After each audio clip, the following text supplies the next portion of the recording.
رہا ہی تم کہاں سے نکالو. تم جمع تفریق کر کے الگ الگ ہر چیز کو لے کر کے آؤ. میں آپ کو بتاؤں گا یہاں نبی کے بغیر تمہارا دین انکمپلیٹ ہے. انکمپلیٹ کیا شروع ہی نہیں ہوتا.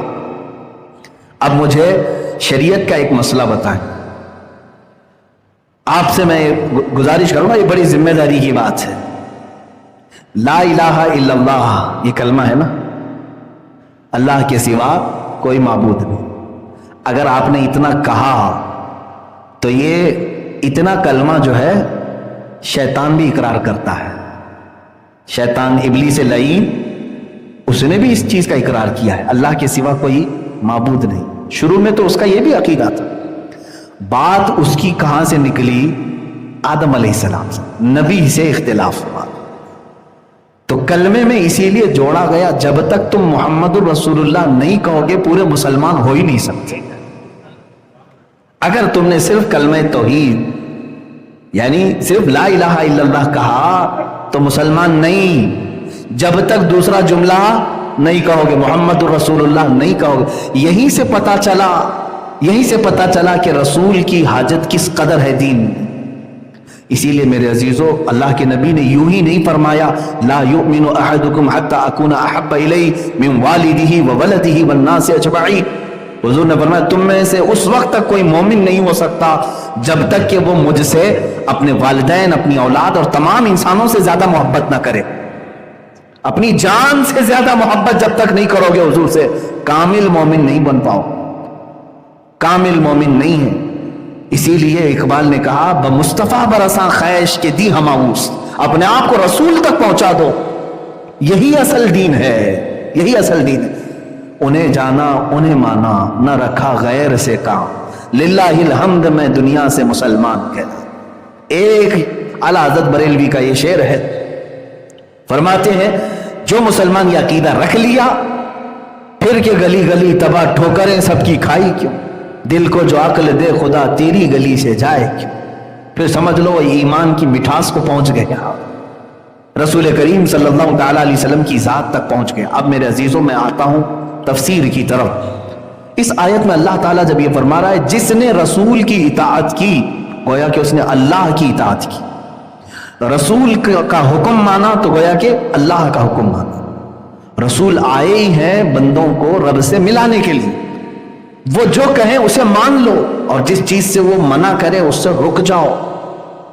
نبی صلی اللہ تعالی علیہ وسلم کی بات کو ہلکے میں لینا میرے عزیزوں بڑی تباہیاں آ جائیں گی, بڑے عذابات آ جائیں گے.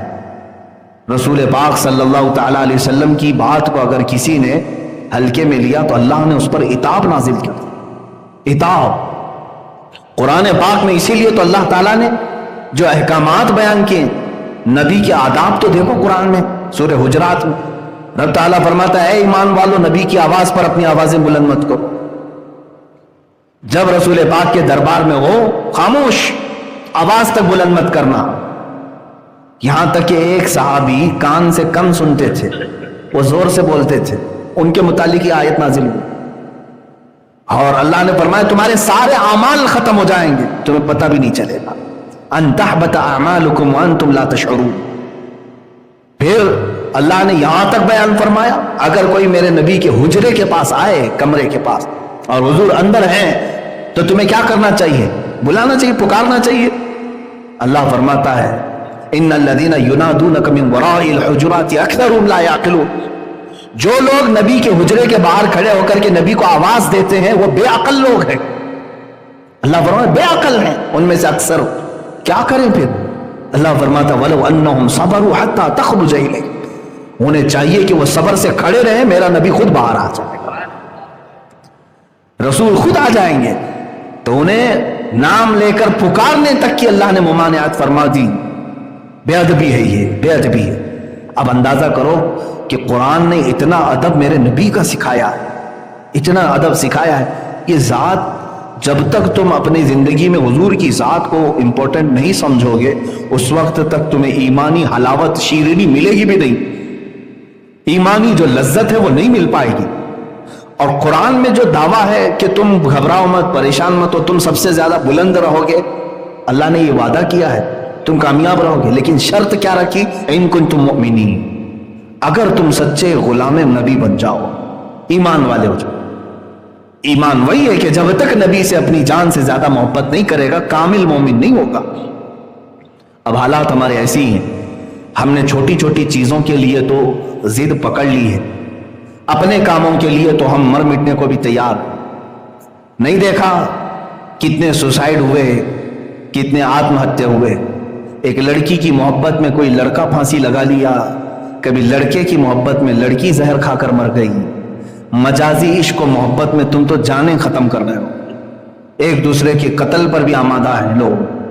اگر کسی نے کسی کی ماں کو گالی دی تو وہ آپے سے باہر ہوا، اس کے گھر کو تباہ کر دیا. کسی کی ذات پر کیچڑ اچھالا تو اس نے بدلے اور بھاوناؤں میں انتقامی جذبے میں کیا سے کیا کر دیا. لیکن یہ ایمان کہاں گیا جب تمہارے سامنے نبی کونین صلی اللہ علیہ وسلم کی بے حرمتی ہو رہی، انہیں گالیاں دی جا رہی ہوں، ان کی شان میں توہین کی جا رہی ہوں. اس وقت تمہارے سروں پر جوں تک نہیں رہتی، کانوں میں جوں تک نہیں رہتی، تو پھر اس کا مطلب ہے کہ تم نے ابھی تک حضور سے محبت کا وہ درجہ حاصل ہی نہیں کیا. ہمیں تو ہونا ہی چاہیے کہ گھٹ گھٹ کر کے روئیں کہ میں کس زمانے میں جی رہا ہوں جہاں میرے نبی کی شان میں بے حرمتیاں ہو رہی ہیں اور میں خاموش زمین پر چل رہا ہوں. میں نے ایک بات اسے قبل بتائی تھی عزیزان گرامی. حضرت سعد ابن ربیع رضی اللہ تعالیٰ عنہ جنگ احد میں ایک جوان صحابی حضور کی ناموس پر ایسے میدان احد میں آئے تھے کہ ان کے گوشت کے ٹکڑے نکل گئے تھے، لیکن پیچھے ہٹنے کو تیار نہیں. اللہ کے نبی صلی اللہ تعالیٰ علیہ وسلم کی عزت پر پہرا دینے کے لیے. اور اس کے بعد ہوا یہ کہ جنگ کے اختتام کے وقت حضور پاک صلی اللہ علیہ وسلم نے صحابہ سے کہا دیکھو سعد کہاں ہے. ڈھونڈا گیا، حضرت سعد جو ہے 7 لاشوں کے نیچے دبے ہوئے تھے لیکن سانسیں چل رہی تھی. صحابہ پکارتے ہوئے میدان میں گھوم رہے تھے. تو انہوں نے کہا سعد نے کہ اے صحابہ میں یہاں ہوں، نیچے ہوں. لاشیں ہٹائی گئی تو ان کا جسم تو پورا چھلنی چھلنی ہو چکا تھا، گوشت نکل چکا ہے جگہ جگہ سے زخموں کی، اور ابھی سانسیں چل رہی. اس وقت جانتے ہیں انہوں نے کیا کہا؟ جو صحابہ انہیں اٹھانے آئے تھے کہا اللہ کے نبی تمہیں یاد کر. حضرت سعد نے کہا میری زندگی شاید ساتھ دے نہ دے، میں حضور تک پہنچ پاؤں گا کہ نہیں پہنچ پاؤں گا معلوم، لیکن اے آنے والوں میرے نبی تک میرا سلام پہنچا دینا، میرا سلام پہنچا دینا. کاش مجھے اس طرح کی اور زندگیاں ملی ہوتی تو میں اپنے نبی کی پہرے داری پر پوری زندگیاں نچھاور کرتا. اور کہا اے صحابہ تم آئے ہو مجھے اٹھانے کے، یاد رکھو. یہ سب کو انہوں نے میسج دیا. جوان صحابی ہیں ساتھ، کہتے ہیں امت مصطفیٰ سے کہہ دینا، سارے جوانوں سے کہہ دینا کہ اگر ان کی آنکھیں ابھی تک روشن ہیں اور زمین پر چل رہے ہیں اور باوجود اس کے نبی کی شان میں کوئی گستاخی ہو رہی ہو، تو حضرت سعد نے کہا پھر یاد رکھنا قیامت کے دن میں اس کا دامن نہیں چھوڑوں گا اور اس کا کوئی عذر اللہ کی بارگاہ میں قبول نہیں کیا جائے گا. تم یہ نہیں کہہ سکو گے قیامت کے دن میں تو بہت دور رہتا تھا، میرے بس میں تو کچھ بھی نہیں تھا، تمہارا عذر نہیں قبول کیا جائے گا. آج جانتے ہیں کس سچویشن پر ہم آ چکے ہیں. ناموس رسالت کی بات آتی ہے تو کلیجہ ٹکڑے ہونے لگتا ہے. چند دنوں پہلے میں نے ایک رپورٹ معلوم کی، ہمارے ہندوستانی سوشل میڈیا پر 25,000 پوسٹ ایسی ہیں جس میں میرے نبی کو گالیاں دی گئی. 25,000 لوگوں نے گستاخیاں کی ہندوستانی میڈیا کے اندر، سوشل میڈیا کے اندر.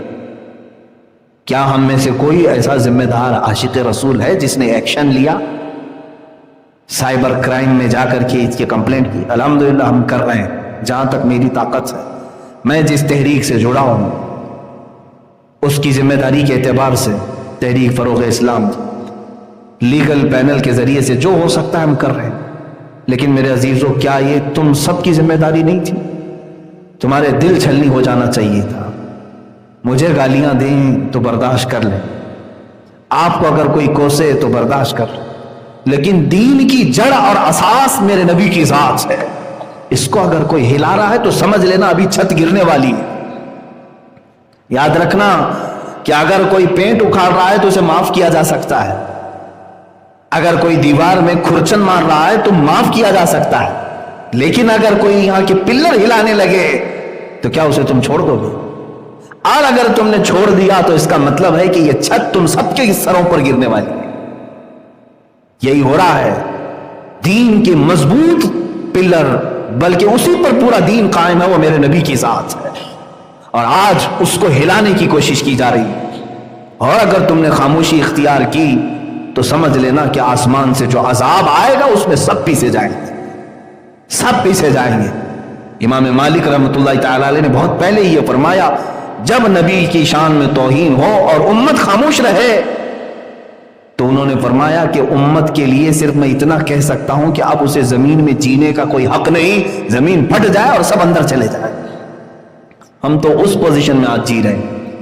عزیزان گرامی وقار، حضور اکرم صلی اللہ تعالی علیہ وسلم کی ذات ہی ہمارے لیے کل اثاثہ ہے۔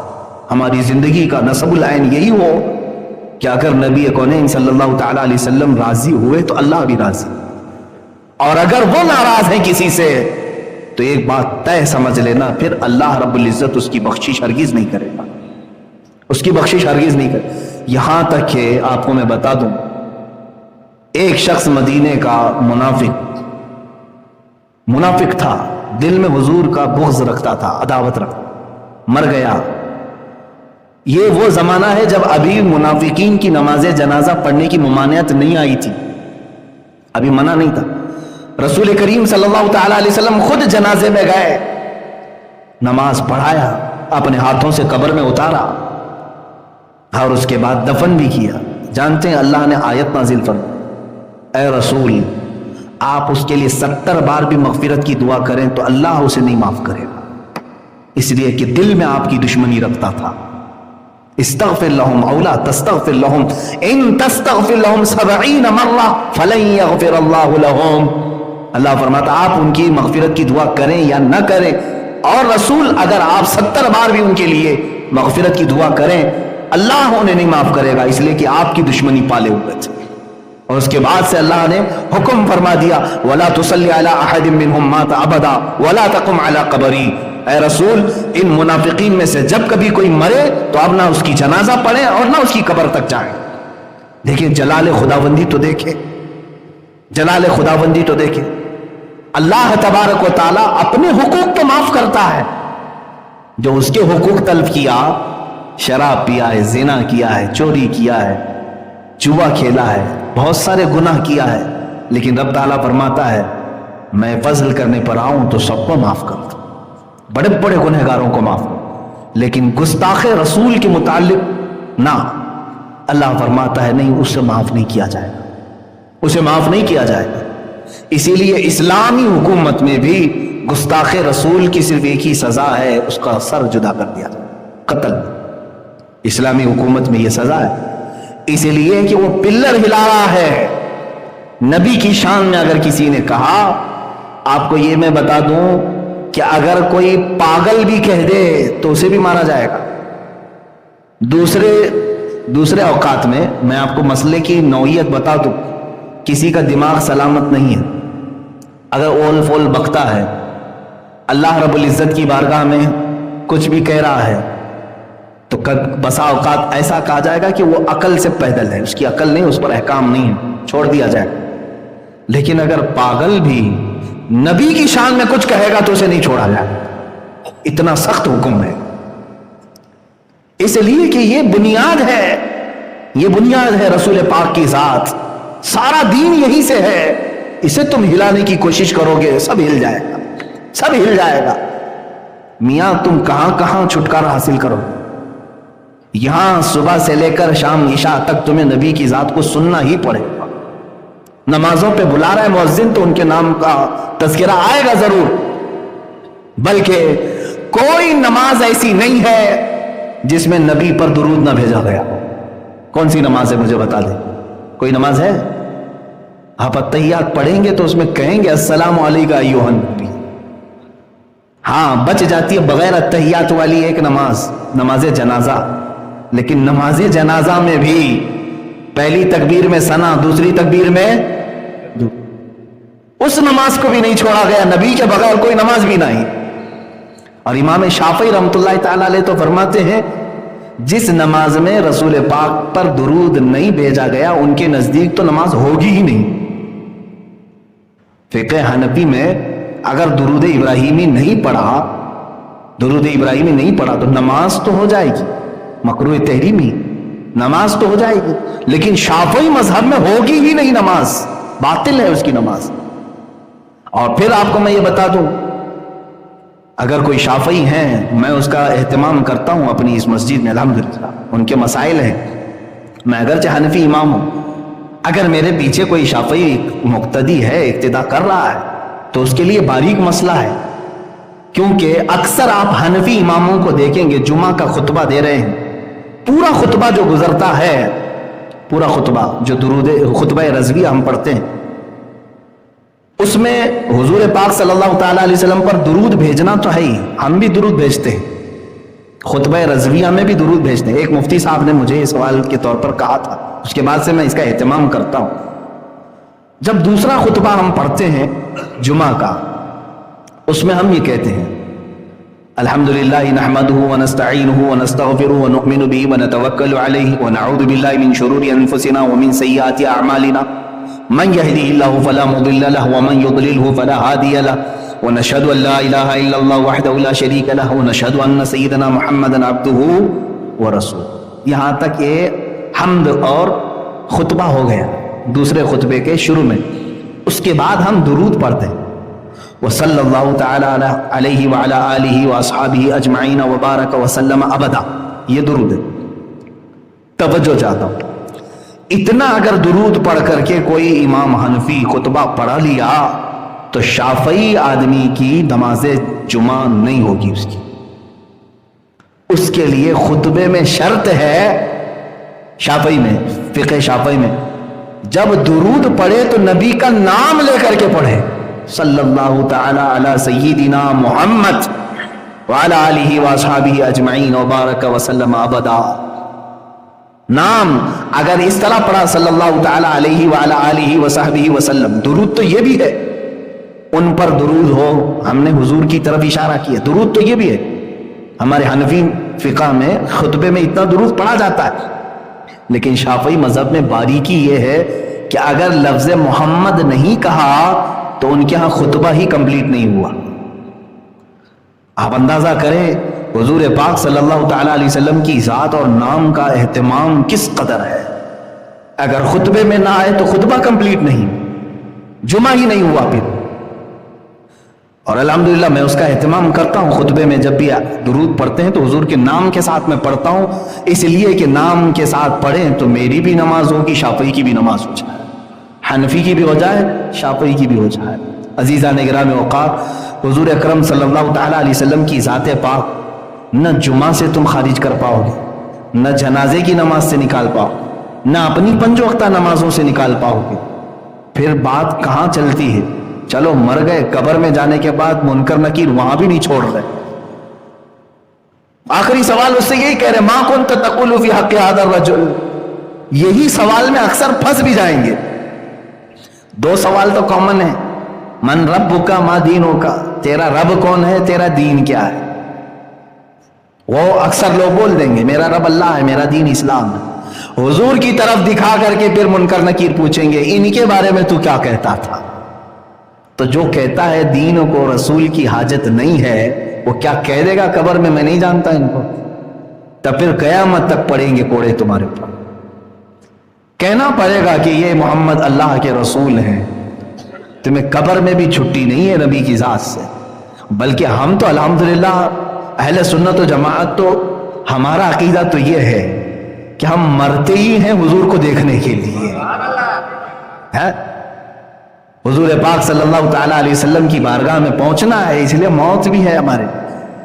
ایک عاشق رسول شاعر نے یہی کہا ہے، منکر نکیر جب قبر میں اٹھائیں گے اور پوچھیں گے کون ہے یہ تیرے، تب وہ شاعر کہہ رہا ہے اب تو پائے ناز سے اے فرشتوں کیوں اٹھوں، مر کے پہنچا ہوں یہاں اس دلربا کے واسطے.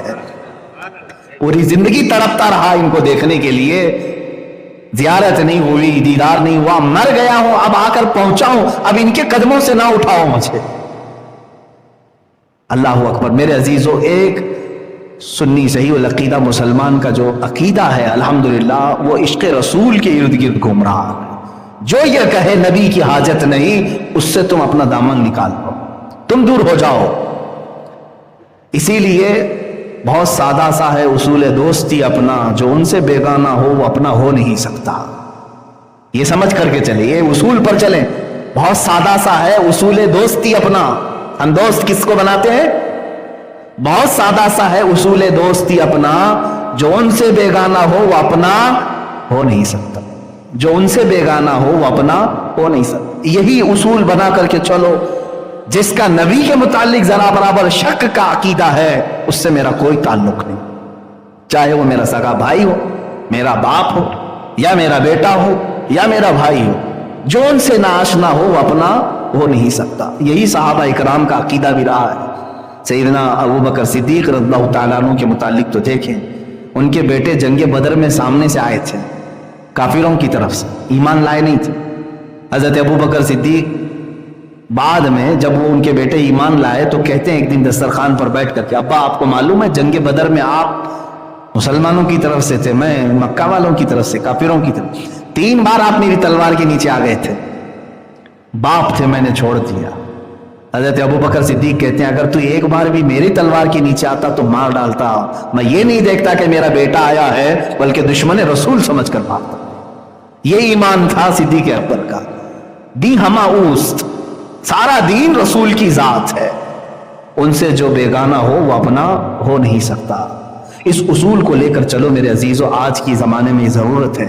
اپنے بچوں کو عشق رسول اتنا سکھاؤ۔ ہر چیز کمپرومائز کی جا سکتی ہے، لیکن نبی کی ذات یا ان کی محبت میں کوئی کمپرومائز نہیں۔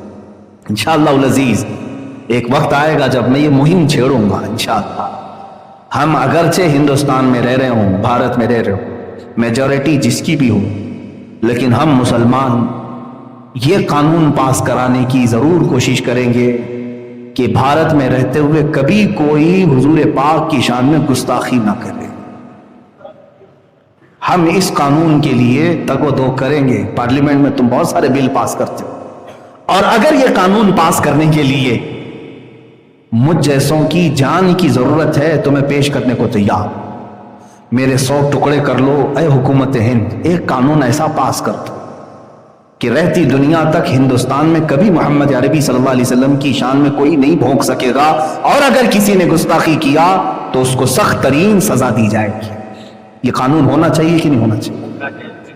میرے عزیزو، کیا اسلام کبھی دوسرے دیوی دیوتاؤں کے مذاق اور ان کے بھگوانوں کا مذاق اڑانے کی اس طرح کی مجلسیں منعقد کرتا ہے؟ کبھی آپ نے سنا؟ ہاں، ہم اپنے حق کو بیان کرتے رہیں گے۔ تمہیں جس مذہب سے سروکار ہے اسی مذہب سے تعلق رکھو۔ ہم نے ان تمام چیزوں کو کبھی انٹرٹین نہیں کیا دوسرے مذاہب۔ مجھے بتاؤ، بدلے میں حضور کی ذات پر جب جب حملہ ہوا، حضور کی ذات پر جب جب حملہ ہوا، مجھے بتاؤ کیا کبھی بدلے میں ہم نے عیسائیوں کے نبی عیسیٰ علیہ السلام کی کردار کشی کی؟ کبھی توہین کیا عیسیٰ علیہ السلام؟ ارے ہم وہاں پر بھی سمجھتے ہیں کہ اگر توہین کرے تو یہاں سے بھی ہم نکل جائیں گے پھر جتنا تم نہیں مانتے اس سے کئی درجے ہم عیسیٰ علیہ السلام کو مانتے ہیں۔ یہودیوں نے اگر حضور کے کارٹون بنائے تو کیا ہم نے بدلے میں ان کے نبی موسیٰ علیہ السلام کے کارٹون بنانے کی اجازت دی؟ کبھی کیا ہم؟ ہندو اگر بھونکنے لگا، کوئی بھی ایسا آتنکی ہندو جو نبی کی ذات پر، میرے رسول اکرم صلی اللہ علیہ وسلم کی ذات پر مغلظات بکنے لگا، تو کیا ہم بدلے میں کبھی رام کرشن یا وشنو فلاں فلاں اتنے جو ہیں ان کی کردار کشی کی؟ ان کو ننگا کر کے دکھایا کبھی ہم نے ان کو گالیاں دی؟ میرے عزیزو، اسلام ہے ہی نہیں، بلکہ اسلام یہ کہتا ہے لا تسبوا الذین یدعون من دون اللہ۔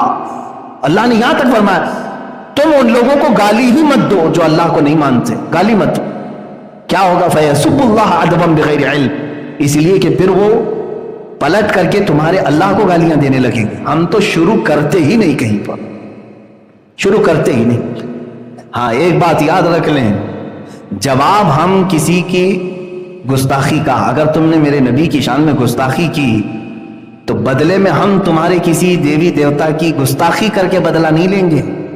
ہمارے انتقام لینے کا طریقہ کچھ اور ہے، وہ انشاءاللہ العزیز وقت بتائے گا، وہ وقت بتائے گا۔ نبی کونین صلی اللہ تعالیٰ علیہ وسلم کی ذات پر کسی نے انگلی اٹھائی تو ہم بدلے میں یہ نہیں کریں گے کہ تمہارا خدا ایسا تھا، تمہاری دیوی ایسی تھی، تمہارا دیوتا، ہمیں اس سے سروکار ہی نہیں۔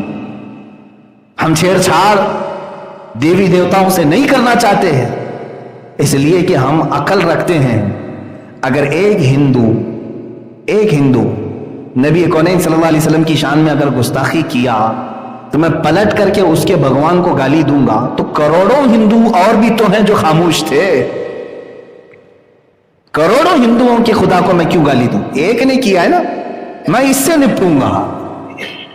نپٹوں گا جس نے گستاخی کی ہے، یہ نہیں کہ اس کی پوری برادری سے۔ اسی طرح سے میں دنیا کو بھی آج یہی کہتا ہوں، فرانس کا جو مسئلہ لے کر کے انہوں نے ایشو بنایا، اتنا بڑا ایشو بنایا، فرانس میں ہوا کیا تھا معلوم ہے؟ فرانس کا ایک ٹیچر، اسکول کا ٹیچر، اپنے اسٹوڈنٹس کے سامنے میرے نبی کے خاکے بنا بنا کر کے دکھا رہا تھا، حضور صلی اللہ تعالی علیہ وسلم۔ اس کی شکایت بھی ہوئی آلریڈی، یہ اچانک نہیں ہوا یہ سب کچھ، اس کی شکایت ہوئی انتظامیہ سے، ایکشن نہیں لیا گیا۔ تو ایک نوجوان چیچن کا، جس کا نام عبداللہ بتایا گیا، وہ اپنی بھاوناؤں پر قابو نہیں پایا، اٹھا اس نے قتل کر دیا، مار ڈالا۔ جو ٹیچر خاکے بنا رہا تھا اس کو اس نے قتل کر دیا۔ یہ معاملہ اس کا پرسنل ہے، ٹھیک ہے؟ یعنی اس نے جو سٹینڈ لیا وہ وقت کا اس کا تقاضا تھا، اس نے سٹینڈ لیا اور مار دیا۔ لیکن مجھے یہ بتاؤ، کیا اس عبداللہ چیچنیا کو، شیشانی کو چھوڑ دیا گورنمنٹ نے؟ اسی وقت پولیس نے گولیوں سے بھون دیا، اس عبداللہ کو بھی ختم کر دیا۔ اب میں یہ جو ہمارے ہاں بھونکتی ہے میڈیا، ان تک یہ بات پہنچاؤں گا۔ یہ پورے کے پورے مسئلے کو ڈائیورٹ کر کے یہاں ڈیبیٹ کر رہے تھے، 8-10 دن تک اسی پر بکواس کرتے رہے۔ میں آپ کو بتاتا ہوں، بات ایک ٹیچر کی اسٹوڈنٹ کی تھی، ختم ہو گئی۔ اس نے اس کو مارا، اس کو تم نے مارا، ختم کر دینا چاہیے نا، بات تو ختم کر دینا چاہیے۔ ہوا کیوں تھا یہ بھی معلوم ہے، اس نے خاکے بنائے، اس نے مارا، چلو اس نے مارا تو تم نے بخشا تھوڑی نہ ہے، پولیس نے اس کو بھی مار دیا، بات ختم ہو گئی۔ لیکن اب اس ٹیچر کی حمایت میں جس نے خاکے بنائے تھے، غلط کیا تھا کہ نہیں کیا تھا؟ ایک سیکولر آدمی سے بھی میں پوچھوں گا، جس کا اسلام سے تعلق نہیں، اس سے بھی میں پوچھوں گا، چھیڑا کس نے تھا؟ اسے کیا ضرورت تھی رسول پاک کی ذات کو چھیڑ چھاڑ کرنے کی؟ اسے معلوم ہے یہ سینسیٹی کتنی ہے اس کے اندر، کہ حضور اکرم صلی اللہ تعالی علیہ وسلم کو لے کر کے پورے مسلمان کتنے جذباتی، اسے معلوم کیوں چھیڑا؟ اس نے غلطی کی تھی، مارا گیا، اور جس نے مارا تھا اس کو بھی قتل کر دیا گیا۔ لیکن حکومت فرانس اب اس کے بیچ میں کودتی ہے، فرانس کا صدر اس کے درمیان آتا ہے، اور وہ اس ٹیچر کی حمایت میں، کہ اس کو ایک ٹیررسٹ نے قتل کر دیا، اور ہم ٹیررسٹ کے مقابل میں اس کو شردھانجلی پیش کرتے، کہ اس کو یہ ٹیچر کو، ان کے قول کے حساب سے یہ مظلوم مارا گیا، اس لیے انہوں نے اس کو ہیرو بنا کر کے اس کے خاکے بلڈنگوں پر لگائے، اور جو اس نے اپنی زندگی میں نبی کی توہین کرنے کے لیے جو خاکے بنائے تھے اسٹوڈنٹس کے درمیان، اب گورنمنٹ نے فرانس کی اپنی حکومت کے جو ادارے ہیں پوری بلڈنگ پر حضور کے خاکے لگاتی ہے۔ آج تک کبھی ایسا نہیں ہوا تھا، عام آدمی کر رہا تھا ٹھیک ہے، لیکن حکومت کا صدر، پریسیڈنٹ اگر اجازت دے، میرے عزیزوں، پارلیمنٹ کے اوپر اگر کسی چیز کی تصویر لگے تو معنی رکھتی ہے کہ نہیں؟ ہائی کورٹ پر اگر کوئی تصویر لگے تو معنی رکھتی ہے کہ نہیں؟ راج بھون پہ اگر کوئی تصویر لگے تو معنی رکھتی ہے؟ یہ گورنمنٹ بلڈنگیں ہیں، فرانس کی گورنمنٹ بلڈنگ کے اوپر میرے نبی کی شان میں پوری توہین آمیز خاکہ بنا کر کے انہوں نے لگا دیا، کہا جس کو جو کرنا ہے کر لو، ہم بھی خاکے بناتے ہیں۔ اب یہاں پر میں فلسفہ سمجھاتا ہوں، جو بات میں نے پہلے کہی، یہ اپنے آپ کو بہت سیکولر کہتے ہیں، ظالموں تم سیکولر نہیں، وہ شدت پسند ہو، تم شدت پسند ہو، کٹر واد ہو تم لوگ۔ اگر ایک عبداللہ شیشانی نے تمہارے ٹیچر کو مارا تھا تو تم اسی کو پکڑتے، اس کو ہی سزا دیتے، اور آلریڈی تم نے دے دیا۔ لیکن اس کے ایک قتل کی بنیاد پر تم 180 کروڑ مسلمانوں کے نبی کی توہین کرو گے، پوری دنیا کے نبی کی توہین کرو گے؟ یہ کہاں کا انصاف ہے؟ یہ سیکولرزم ہے۔ جس نے کیا اسی کے ساتھ تم کو سزا کا معاملہ کرنا چاہیے۔ میرے عزیزو، ایسا تو نہیں ہوگا کہ ایک کوا تمہارے گھر سے بوٹی اٹھا کر کے لے گیا تو تم سارے کووں کو ختم کرنے کا اعلان کرو گے؟ ایک بلی تمہارے گھر میں آ کر دودھ پی گئی تو کیا پوری دنیا بھر کی بلیوں کو زہر دے دو گے؟ کیسا انصاف ہے؟ یہ تو میں تمہارے ذہن کو قریب کرنے کے لیے کہہ رہا ہوں۔ اگر عبداللہ شیشانی نے تمہارے ٹیچر کا قتل کیا تھا تو اسی کو سزا دو، تمہارے حساب سے اسی کو سزا دیتے، اور دے بھی دیا، تم نے گولیوں سے بھون دیا۔ لیکن یہ کیا کہ پوری دنیا میں جو آباد مسلمان ہیں، 180 کروڑ کے قریب مسلمان، 180 کروڑ مسلمان، 1.25 ارب مسلمانوں کے جذبات سے تم نے کھیلا، ان کے نبی کی توہین کی۔ اس لیے آج ہم نے فرانس کے خلاف سخت ایکشن لیا، اس کی مصنوعات کا بائیکاٹ کرنے کا اعلان کیا۔ لیکن حیرت کی بات ہے، جب یہاں ہندوستان میں پروٹیسٹ ہونے لگے اس کے خلاف، اس کی مصنوعات کے بائیکاٹ، ان کے پروڈکٹس کے بائیکاٹ کرنے لگے، تو اس میں بیچ میں ہماری میڈیا کود گئی۔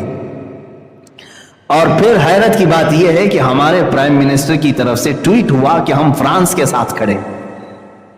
یہ ہماری آج زندگی ہے میرے۔ ایک بات سمجھ کر کے چلو، تمہیں کیا ضرورت تھی اس میں کودنے کی؟ اگر انڈیا کا کوئی پرائم منسٹر ہو، کچھ بھی ہو، یہ جب ایشو پوری دنیا کے مسلمانوں کا آ گیا، اور ہندوستان میں خود 25 کروڑ مسلمان ہیں، تمہیں ان کی بھی بھاوناؤں کا خیال کرنا چاہیے تھا۔ تم اگرچہ ہمارا ساتھ نہ دیتے، کم از کم اس میں خاموشی تو اختیار کر لیتے۔ نہیں، لیکن حکومت وقت پر بیٹھا ہوا درندہ یہ بتانے کی کوشش کر رہا ہے کہ میں اپنے دیش میں رہنے والے مسلمانوں کا حامی نہیں ہوں، ان کا دشمن ہوں۔ یہ بتانے کی کوشش کیا انہوں نے۔ اب ایسے حالات میں مجھے بتاؤ، میں جب باتیں کرتا ہوں تو لوگوں کو ایسا لگتا ہے کہ یہ بہت سخت باتیں ہیں، تم ابھی بھی اس کو سخت کہو گے؟ چند دنوں کے بعد یہ بولنے والے بھی تمہاری مجمع میں نہیں رہیں گے، اس لیے کہ حکومت نے آج اتنا دبا دیا ہے، اتنا سخت کر دیا ہے۔ خود میرے اوپر جگہ جگہ سے انہوں نے کیس ڈالے، الگ الگ طریقے سے گھیرنے کی کوششیں کی۔ یہ مت سمجھنا میں جب تک آپ کے سامنے ہوں آزاد ہوں، میں اپنے نبی کی عظمت پر پہرا دیتا رہوں گا، جو کچھ بھی مجھ سے بن سکے میں کرنے کی کوشش کرتا رہوں گا۔ عزیزان گرامی وقار، مجھے میرا انجام معلوم ہے، ظاہر سی بات ہے میں آگ سے کھیل رہا ہوں۔ 8 دن پہلے ایک مولانا صاحب نے مجھ سے کہا، آپ کی تقریریں ہم سن رہے ہیں لیکن آپ آگ سے کھیل رہے ہیں، اپنی زندگی کی فکر کرو، تمہیں ایسے کیس میں اندر ڈال دیا جائے گا کہ تمہاری ضمانت بھی نہیں ہوگی۔ مجھے ایک مولانا صاحب نے کہا، میں نے جواباً یہی کہا، اس طرح بھیڑیے اور کتے کی طرح آزاد جینے سے بہتر ہے کہ میں جیل کے اندر بیٹھ جاؤں تاکہ میں کل قیامت کے دن نبی کو منہ تو دکھا سکوں۔ اگر رسول کریم صلی اللہ تعالیٰ علیہ وسلم نے سوال کر لیا، جب تیرے ملک میں اور جہاں تو رہ رہا تھا مجھے گالیاں دی جا رہی تھی اور تو اپنے ٹھاٹ پاٹ اور شان کے ساتھ گھوم رہا تھا، ہم میں سے کسی کے پاس جواب نہیں ہوگا، بلکہ میں تو اس فکر میں رہتا ہوں کہ پتہ نہیں قبر میں رکھنے کے بعد اگر حضور تشریف لائے تو ہم چہرہ ملا پائیں گے کہ نہیں ملا پائیں گے۔ کہیں میرے آقا یہ سوال نہ کر لیں، تو اسی ملک سے آ رہا ہے جہاں میرے اوپر فلم بنائی جا رہی تھی؟ اسی ملک میں ہم، جس ہندوستان میں ہم ہیں، اسی ملک میں میرے نبی کی شان میں توہین آمیز فلم بنانے کا اعلان ہوا، اس کا ٹریلر یوٹیوب پہ ڈال بھی دیا گیا، رنگیلا رسول۔ کیا یہ ہم سب کو نہیں معلوم؟ میرے نبی کو رنگیلا کہہ کر کے فلم بنانے کا اعلان تک کر دیا گیا۔ 25 کروڑ مسلمان، ان میں بہتوں کے لیڈر بھی ہیں، بہت سارے سیاست میں بھی ہیں، لیکن ان کو کفار و مشرکین کی گود میں بیٹھنے کے علاوہ کوئی کام نہیں ہے۔ ان کی ہاں میں ہاں ملاتے ہوئے رہ گئے، مگر میری نبی کی عظمت پر کوئی بات کرنے والا نہیں آیا۔ اکا دکا ہوں گے الا ماشاءاللہ، میں سب کی بات نہیں کر رہا ہوں، لیکن یاد رکھنا اب اللہ ہم پر ذلت کو مقرر کر دے گا، یہ میرا میسج یاد رکھنا۔ وجہ یہ ہے کہ تم نے اپنی زندگی کو اہمیت دے دی، نبی کی ذات کو کوئی اہمیت نہیں دیتے ہو۔ تمہارے اوپر اگر کچھ ہو جائے تو تم آسمان سر پر اٹھا لیتے ہو، لیکن رسول پاک کی ذات کے لیے تم میں سے کوئی کھڑے ہونے کو تیار نہیں ہوتا۔ میرا یہ پیغام سارے مسلمان سنیں، میں سب تک یہ بات پہنچا رہا ہوں۔ اقبال نے سچ کہا، بمصطفیٰ برساں خیش کے دی ہم اوست، گر بہ نہ رسیدی تمام بول حبیس۔ اے بندے تو اپنے آپ کو رسول تک پہنچا لے، یہی دین ہے پورا تیرا، اور اگر تو ان کی ذات میں سیریس نہیں ہوا تو تجھ میں اور ابو لہب میں کوئی فرق نہیں رہ گیا۔ ابو لہب کی زندگی گزارنا چاہتے ہو، ابو لہب کی طرح جینا چاہتے ہو؟ عزیزان گرام وقار، رسول کریم صلی اللہ تعالی علیہ وسلم کی جب جب بات آئی ہے قرآن میں، میرا رب کس طرح دفاع کرتا ہے آپ کو حیرت ہونی چاہیے۔ ایک مکہ والوں نے جب یہ کہا ودع رب محمد محمدا، محمد کے رب نے محمد کو چھوڑ دیا، اس لیے کہ 15 دن تک کوئی آیت نازل نہیں ہوئی تھی، 15 دن تک قرآن کی کوئی آیت نہیں آئی تھی، تو کافروں نے بات بنانا شروع کر دیا کہ محمد کے رب نے محمد کو چھوڑ دیا۔ جانتے ہو یہ میرے رب کو گوارا نہیں ہوئی بات، جواب میں پوری سورہ نازل فرما دی، وَالضُّحَىٰ وَاللَّيْلِ إِذَا سَجَىٰ مَا وَدَّعَكَ رَبُّكَ وَمَا قَلَىٰ۔ میرے نبی کے چہرے کی قسم، چہرے والضحیٰ کی قسم جو صبح کے سورج کی طرح چمکتا ہے، ان کی زلفوں کی قسم، ما ودعک ربک وما قلی۔ اے نبی، نہ آپ کے رب نے آپ کو چھوڑا ہے اور نہ کچھ کم کیا ہے، وللآخرۃ خیر لک من الاولی، بلکہ اے رسول آپ کی ہر آنے والی گھڑی اللہ نے پہلے سے بہتر بنائی ہے۔ اللہ دفاع کر رہا ہے، ڈیفنس کر رہا ہے۔ تم اگر کوئی بھی بولو گے قرآن کی آیت نازل ہوگی۔ لوگوں نے کہا نبی کے بیٹے کے انتقال کے بعد ان کی اب نسل کٹ گئی، ابتر ہے اب یہ، ابتر کہتے جس کی نسل کٹ گئی۔ حضور کو جب کسی نے تانا مارا تو اللہ نے آیت نازل، بلکہ پوری سورہ، انا اعطیناک الکوثر فصل لربک وانحر ان شانئک هو الابتر۔ اے نبی ہم نے تو آپ کو کوثر عطا کیا ہے، خیر کثیر عطا کیا ہے، آپ اٹھیں اپنے رب کی عبادت کریں، قربانیاں کریں۔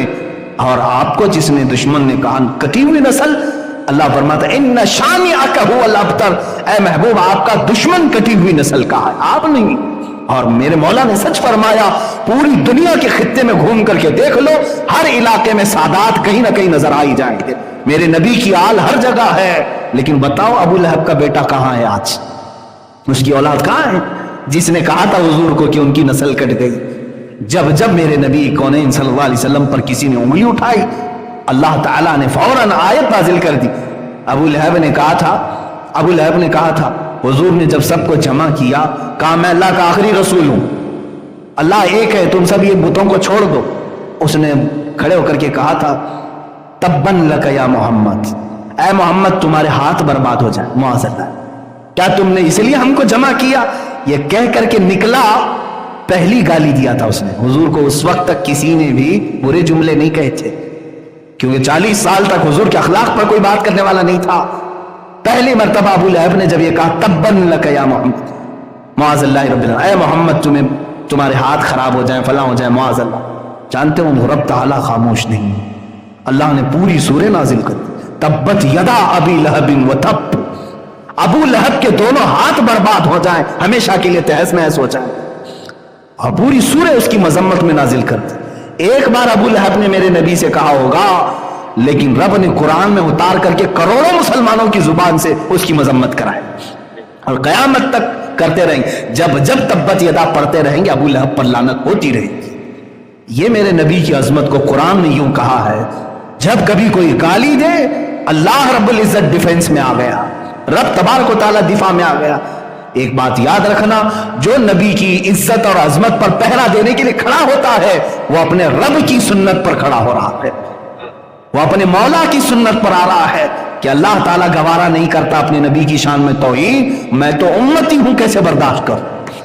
مجھے وہ بات یاد آتی حضرت خباب رضی اللہ تعالیٰ، اللہ مکہ مکرمہ کے ظالموں نے گھیر کر کے ایک صحابی کو سولی پر چڑھا دیا تھا، سارے لوگ جمع تھے، پتھر مار رہے تھے، اور جب باندھا گیا ان کو کھمبے سے تو ان کے ناخنوں کو پکڑ سے کھینچا، ان کی ناک کو کاٹا، کان کو کاٹا، ہونٹ کاٹے، مسلا کر دیا، ان کی آنکھوں میں سلائیاں پھیر دی، اور اس کے بعد کسی نے پکار کر کہا اے خباب، اے خبیب، کیا ہی اچھا ہوتا کہ تمہاری جگہ محمد ہوتے اور تم آرام کر رہے ہوتے۔ انہی کی وجہ سے تو تم یہاں تک پہنچے ہو، اتنی سزا ہو رہی ہے، سب کٹ گیا ہے، خون جاری ہے، مجال ہے کہ وہ سن کر کے خاموش رہو۔ اسی سولی کے پھندے پر ہی چلانے لگے، اے خبردار میرے نبی کے بارے میں بولنے والوں، میرے جسم کے ٹکڑے ٹکڑے کر لو، میں گوارا کروں گا، میرے نبی کے تلووں میں کانٹا بھی چبھے خباب کو برداشت نہیں ہوگا۔ بمصطفیٰ برساں خیش کے دی ہم آہوز، اپنے آپ کو نبی تک پہنچا دو، دین پورا وہی ہے، دین پورا وہی ہے۔ صحابہ نے ہمیں یہی سکھایا ہے۔ آج تم اپنے لیے جی رہے ہو، اپنے مفاد کے لیے، اپنے مقاصد کے لیے، اپنے مطالب کے لیے، ہم اسی کے تو رہ گئے۔ اسی لیے میرے مرشد نے کہا تھا، بلہوس سن سیم و زر کی بندگی اچھی نہیں۔ بلہوس کہتے ہیں خواہشات کا پجاری، بلہوس سن سیم و زر کی بندگی اچھی نہیں، ان کے در کی بھیک اچھی، سروری اچھی نہیں۔ ان کے در کی بھیک لے لو، یہ چلے گا، سروری اچھی نہیں۔ بادشاہ بننے میں تمہیں کیا رہ جائے گا، یہ تاج اچھالے جائیں گے۔ ایک بار نبی کی غلامی میں آ کر کے دیکھو، قیامت تک تمہیں امر کر دیا جائے گا، زندہ رکھ دیا جائے گا۔ لوگوں کے دلوں میں مولا تعالیٰ تمہاری ایسی عظمت بٹھاتا ہے کہ تم پھر یادوں میں کبھی نہیں مرو گے۔ ایک بار ان کے ہو کر کے تو دیکھو۔ اپنے آپ کے لیے جینا، سیلفش ہو کر کے جینا، اس کو چھوڑو۔ ابھی ابھی ماضی میں ہم نے دیکھا پاکستان کی سرزمین پر ایک عاشق رسول کا جنازہ، امیر المجاہدین قبلہ خادم حسین رضوی رحمۃ اللہ علیہ، 8 دن ہوئے ہوں گے، 8-10 دن، پچھلے جمعہ انتقال ہوا۔ ایک ایسے عالم دین، بڑی سادی زندگی گزارنے والا، صرف 54 سال کی عمر، حافظ قرآن اور ایک مسجد کے امام، بس اس کے علاوہ ان کا کچھ بھی بڑا سٹیٹس نہیں تھا۔ ایک مدرسے کے مدرس تھے، پڑھاتے تھے، پڑھاتے ہوئے اس کے بعد ہوا یہ کہ مسجد کی نوکری بھی چھوٹ گئی۔ لوگ کہاں چھوڑتے ہیں، اماموں کے پیچھے تو پڑ ہی جاتے ہیں۔ کہتے تو ہیں نماز میں پیچھے اس امام کی، نماز پھیرنے کے بعد میں جا کر کے پوری زندگی کے پیچھے پڑ جاتے ہیں، اکثر اماموں کے ساتھ۔ علامہ خادم حسین رضوی رحمۃ اللہ تعالیٰ علیہ کے ساتھ بھی یہی ہوا، وہ مسجد ان کی چھوٹی اور اپنے گھر رہے، مدرسہ پڑھاتے رہے۔ جب آپ نے اپنے ملک میں دیکھا کہ نبی کونین کی ذات کو لے کر کے ہلکا پن ہو رہا ہے، پاکستان میں ایک قانون پاس کیا گیا تھا کہ جو گستاخی کرے گا رسول پاک کی، اس کی سزا موت ہے۔ وہاں پر توہین رسالت قانون ہے۔ اس قانون کو بدلنے کے لیے کچھ لوگ پارلیمنٹ میں آ گئے تھے، یہ قادیانی تھے، مرزائی تھے، ان کے خلاف انہوں نے محاذ چھیڑ دی۔ اب یہ خاموش نہیں بیٹھے، باہر نکل آئے۔ جانتے ہیں دونوں ٹانگیں ٹوٹ گئی تھی، ویل چیئر پر تھے، ایک ایکسیڈنٹ میں حادثہ ہوا، ویل چیئر پر رہے، چیئر اٹھا کر کے لایا جاتا تھا، ہزاروں کے مجمع سے جب خطاب کرتے رسول پاک کی حدیث بیان کرنا اور صحابہ کا عشق رسول بتانا، اس کے علاوہ میں نے کچھ اور نہیں سنا۔ اور جو سختی کرتے تھے وہ گستاخان رسول کے خلاف کرتے تھے، جو توہین رسالت کا مرتکب ہو اسے کسی صورت وہ معاف نہیں کرتے تھے۔ سخت ایکشن لی، دھرنا دے کر بیٹھ گئے، باہر آ کر کے کہ ہمارے مطالبے مانو۔ کس بات کے لیے؟ ہم نے دھرنے بہت سارے دیکھے، بہت سارے پارلیمنٹ کے بل پاس کرانے کے لیے، بل کو ریجیکٹ کرانے کے لیے، کسانوں کے آندولن، عورتوں کے معاملات، لیکن وہ ایک عاشق رسول ایسا تھا جو لاکھوں کے مجمع کو لے کر کھلے میدان میں اور سڑکوں پر بیٹھا تھا، صرف اس لیے کہ میرے نبی کی عظمت پر کوئی بات نہ کرے۔ اس کے لیے وہ کئی دن تک دھرنے تھے۔ حکومت وقت نے ایکشن لیا، کئی مہینے جیل میں ڈال دیا معذور عالم دین کو۔ کس بنیاد پر؟ عشق رسول کی باتیں کر رہا تھا۔ اسلامی کنٹری، بنام اسلامی کنٹری تھی، سب لبرل ہو گئے تھے، سیکولر ہو گئے۔ ایک عاشق رسول اٹھا اور لوگوں کے دلوں کو گرما دیا۔ ان کی پوری ایکٹیویٹی اگر آپ دیکھیں گے تو صرف 5 سال کے اندر یہ آئے بھی اور چلے بھی گئے۔ 5 سال میں جو جوش و ولولہ پیدا کیا، بلکہ پوری ایک تحریک بنا دی لبیک یا رسول اللہ کے نام سے۔ آج پوری دنیا میں کہیں نعرہ اگر لگ رہا ہو، سنیں لبیک یا رسول اللہ، تو اسی معذور عاشق رسول کا دیا ہوا ہے۔ پیر سے معذور ویل چیئر پر بیٹھ کر کے پکارتا تھا لبیک یا رسول اللہ، اے اللہ کے رسول ہم حاضر ہیں اپنی جانیں لے کر کے آپ کے لیے۔ ان کے غلاموں پر، ان کے شاگردوں پر پولیس نے شیل برسائے،